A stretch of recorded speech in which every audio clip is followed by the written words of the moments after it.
झांसी में एक जमाने में सामाजिक क्रियाकलापों सहित रियल एस्टेट के कारोबार में सुर्खियों में रहे नत्थू कुशवाहा को तमाम कानूनी उठापटक के बाद अंततः पुलिस ने छोटे से मामले में गिरफ्तार किया है। उन्हें न्यायालय में पेश किया गया, जहां से अदालत के वारंट पर उन्हें जेल भेजा गया है। इस मामले को लेकर पूरे दिन झांसी में गहमा गहमी बनी रही। पिछले लगभग 10 से 15 वर्षों में झांसी में अचानक रियल एस्टेट के कारोबार में सुर्खियों में आए शिव परिवार कंपनी के मुखिया नत्थू कुशवाहा, जहां कम समय में कारोबार की सफलता की ऊंचाइयों पर पहुंचकर चर्चा का केंद्र बने थे, वहीं अपनी दिलेर कार्यशैली और सामाजिक क्रियाकलापों को लेकर उन्होंने कुशवाहा समाज सहित अन्य वर्गों में भी गहरी पैठ बनाई थी। लेकिन उनकी रियल एस्टेट कारोबार में पार्टनर कदीर खान के साथ हुए विवाद और उसके बाद बड़ी दूरियों से उनकी मुश्किलें बढ़ती गई। कई लोगों ने उन पर जमीनों की खरीद फरोख्त में धोखाधड़ी करने के आरोप लगाए। कुछ प्लॉटों की बिक्री में एक प्लॉट को 2-3 जगह बेचने के आरोप भी लगे, जिसको लेकर उनके खिलाफ कई मुकदमे दर्ज हुए।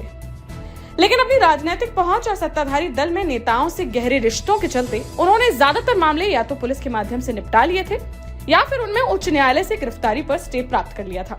उनके विरोधी उन्हें धोखाधड़ी, SC/ST, गैंगस्टर सहित कई मुकदमों में किसी न किसी तरह घेर कर जेल भिजवाने के प्रयासों में थे।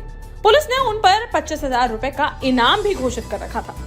इन सब के बावजूद नत्थू कुशवाहा अपने को पूरी तरह से निर्दोष बताते हुए इन दिनों उन्नाव गेट बाहर पंचवटी कॉलोनी स्थित अपने निवास पर थे। उन्हें पुलिस ने कोतवाल तुलसीराम पांडे के निर्देश पर उनके घर से ही गिरफ्तार किया। बताते हैं कि लगभग 1 वर्ष पूर्व झांसी निवासी सलीम खान द्वारा नत्थू कुशवाहा के विरुद्ध लिखाए गए मारपीट की धारा 323, 504, 506, 327 IPC के मुकदमे में गिरफ्तार किया गया है और तमाम दबाव के बीच पुलिस ने उन्हें न्यायालय में पेश किया, जहां से उन्हें जेल भेज दिया गया। रियल एस्टेट कारोबारी नत्थू कुशवाहा के जेल जाने के बाद अब उन्हें अपने उन मुकदमों में भी न्यायालय से जमानत करानी पड़ सकती है, जिन मामलों में उन्होंने उच्च न्यायालय से गिरफ्तारी पर स्टे ले रखा था। पुलिस और प्रशासन उनके विरुद्ध गैंगस्टर एक्ट के तहत अब उनकी संपत्तियों को कुर्क करने की कार्यवाही भी कर सकता है। ऐसे में नत्थू कुशवाहा की मुश्किलें बढ़ सकती हैं।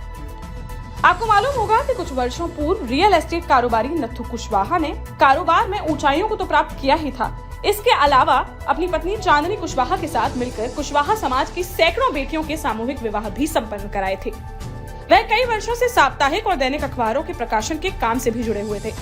ऐसे में उनके साथ राजनीतिक लोगों के अलावा सामाजिक नेताओं और मीडिया जगत के लोगों से भी गहरे संबंध थे, जिसके चलते अभी तक वह अपने विरोधियों से मोर्चा लेते रहे, लेकिन अंततः उन्हें जेल जाना ही पड़ा।